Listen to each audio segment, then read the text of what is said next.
Hi hello ಎಲ್ಲರಿಗೂ ನಮಸ್ಕಾರ. ಸ್ನೇಹಿತರೆ, ಇವತ್ತಿನ ಒಂದು ವಿಡಿಯೋದಲ್ಲಿ ಒಂದು ಇಂಪಾರ್ಟೆಂಟ್ ಆಗಿರುವಂಥ ಅಪ್ಡೇಟ್ ಬರ್ತಾ ಇರುವಂಥದ್ದು, ಕರ್ನಾಟಕ ರಾಜ್ಯ ಸರ್ಕಾರಿ ನೌಕರರಿಗೆ 10% ಹೆಚ್ಚಿನ ಒಂದು ಪಿಂಚಣಿ.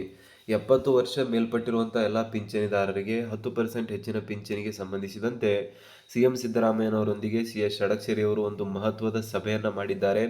ಸೊ ಹಾಗಾದರೆ ಆ ಒಂದು ಸಭೆಯಲ್ಲಿ ಯಾವ ರೀತಿಯಾದಂಥ ಒಂದು ಕ್ರಮಗಳನ್ನು ಕೈಗೊಳ್ಳಲಾಯಿತು, ಯಾವ ಒಂದು ದಿನಾಂಕದಂದು ಅಧಿಕೃತವಾಗಿರುವಂಥ ಆದೇಶ ಬರಲಿದೆ, ಮತ್ತು ಇದಕ್ಕೆ ಸಂಬಂಧಿಸಿದಂತೆ ಪ್ರತಿಯೊಂದು ಮಾಹಿತಿ, ಬೇಡಿಕೆ ಹಿನ್ನೆಲೆಯಾಗಿರ್ಬೋದು, 7ನೇ ವೇತನ ಆಯೋಗದ ಶಿಫಾರಸಿನಲ್ಲಿ ಯಾವ ರೀತಿಯಾದಂಥ ಪ್ರಪೋಸಲನ್ನು ನೀಡಲಾಗಿದೆ, ಈ ಎಲ್ಲ ಒಂದು ವಿಷಯಗಳಿಗೆ ಸಂಬಂಧಿಸಿದಂತೆ ಒಂದು ಇಂಪಾರ್ಟೆಂಟ್ ಆಗಿರುವಂಥ ಅಪ್ಡೇಟನ್ನು ಇವತ್ತಿನ ಒಂದು ವಿಡಿಯೋದಲ್ಲಿ ಪಡೆಯೋಣ. ಸೊ ಹಾಗಾಗಿ ವಿಡಿಯೋನ ಕೊನೆವರೆಗೂ ನೋಡಿ, ಆ್ಯಂಡ್ ಚಾನಲ್ಗೆ ಇನ್ನೂ ಸಬ್ಸ್ಕ್ರೈಬ್ ಆಗಿಲ್ಲ ಅಂದರೆ ದಯವಿಟ್ಟು ಸಬ್ಸ್ಕ್ರೈಬ್ ಮಾಡ್ಕೊಳ್ಳಿ.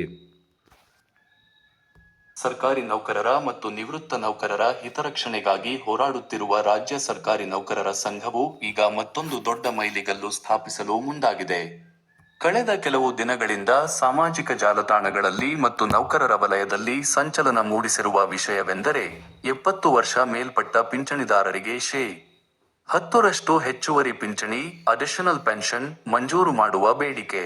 ಈ ಸಂಬಂಧ ಸಂಘದ ಅಧ್ಯಕ್ಷರಾದ CS ಷಡಾಕ್ಷರಿ ಅವರು ಇತ್ತೀಚೆಗೆ ಮುಖ್ಯಮಂತ್ರಿ ಸಿದ್ದರಾಮಯ್ಯ ಅವರನ್ನು ಭೇಟಿ ಮಾಡಿ ಸುದೀರ್ಘ ಚರ್ಚೆ ನಡೆಸಿದ್ದಾರೆ.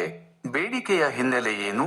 ಪ್ರಸ್ತುತ ಕರ್ನಾಟಕದಲ್ಲಿ ಪಿಂಚಣಿದಾರರಿಗೆ ಹೆಚ್ಚುವರಿ ಪಿಂಚಣಿಯ ಸೌಲಭ್ಯವು ಅವರು 80 ವರ್ಷ ವಯಸ್ಸನ್ನು ತಲುಪಿದ ನಂತರವಷ್ಟೇ ದೊರೆಯುತ್ತಿದೆ. ಅಂದರೆ 80 ವರ್ಷ ದಾಟಿದವರಿಗೆ ಶೇ. 20ರಷ್ಟು ಹೆಚ್ಚುವರಿ ಪಿಂಚಣಿ ನೀಡಲಾಗುತ್ತಿದೆ. ಆದರೆ ನೆರೆಯ ರಾಜ್ಯಗಳಾದ ಆಂಧ್ರಪ್ರದೇಶ, ತೆಲಂಗಾಣ ಮತ್ತು ಕೇರಳಗಳಲ್ಲಿ 70 ವರ್ಷ ತುಂಬಿದ ಕೂಡಲೇ ಶೇ. 10ರಷ್ಟು ಹೆಚ್ಚುವರಿ ಪಿಂಚಣಿ ನೀಡುವ ವ್ಯವಸ್ಥೆ ಜಾರಿಯಲ್ಲಿದೆ. ಇದೇ ಮಾದರಿಯನ್ನು ಕರ್ನಾಟಕದಲ್ಲೂ ಜಾರಿಗೆ ತರಬೇಕು ಎಂಬುದು ಪಿಂಚಣಿದಾರರ ದಶಕಗಳ ಕಾಲದ ಬೇಡಿಕೆಯಾಗಿದೆ.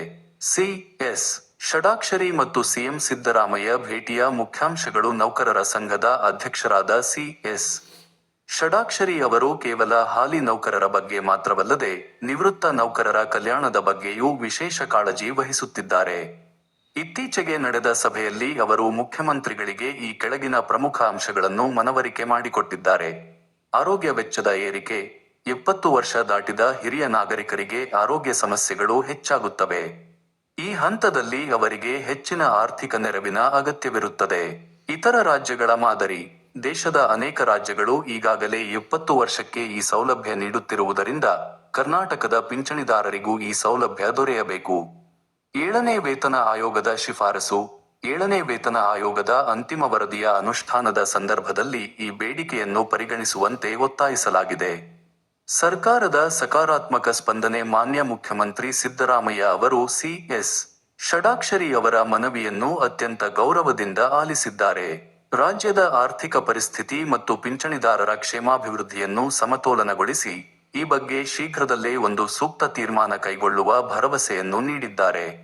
ನೌಕರರ ಸಂಘದ ಮೂಲಗಳ ಪ್ರಕಾರ, ಸರ್ಕಾರವು ಈ ಬೇಡಿಕೆಯನ್ನು ಈಡೇರಿಸಲು ಸಕಾರಾತ್ಮಕವಾಗಿದೆ ಮತ್ತು ಮುಂದಿನ ಆಯವ್ಯಯ ಅಥವಾ ವಿಶೇಷ ಆದೇಶದ ಮೂಲಕ ಇದನ್ನು ಘೋಷಿಸುವ ಸಾಧ್ಯತೆಯಿದೆ. ಈ ಹೆಚ್ಚಳದಿಂದ ಆಗುವ ಲಾಭಗಳೇನು? ಆರ್ಥಿಕ ಭದ್ರತೆ. ಪಿಂಚಣಿಯಲ್ಲಿ ಶೇ. 10ರಷ್ಟು ಹೆಚ್ಚಳವಾದರೆ ಹಿರಿಯ ಪಿಂಚಣಿದಾರರಿಗೆ ಮಾಸಿಕವಾಗಿ ಕನಿಷ್ಠ 2,000 ರೂಪಾಯಿದಿಂದ 5,000 ರೂಪಾಯಿವರೆಗೆ ಹೆಚ್ಚಿನ ಹಣ ಸಿಗಬಹುದು. ಅವರ ಮೂಲ ಪಿಂಚಣಿಯ ಆಧಾರದ ಮೇಲೆ. ಔಷಧೋಪಚಾರಕ್ಕೆ ಅನುಕೂಲ. ವಯೋಸಹಜ ಕಾಯಿಲೆಗಳಿಂದ ಬಳಲುವವರಿಗೆ ಈ ಹೆಚ್ಚುವರಿ ಹಣವು ದೊಡ್ಡ ಆಸರೆಯಾಗಲಿದೆ. ಗೌರವಯುತ ಜೀವನ.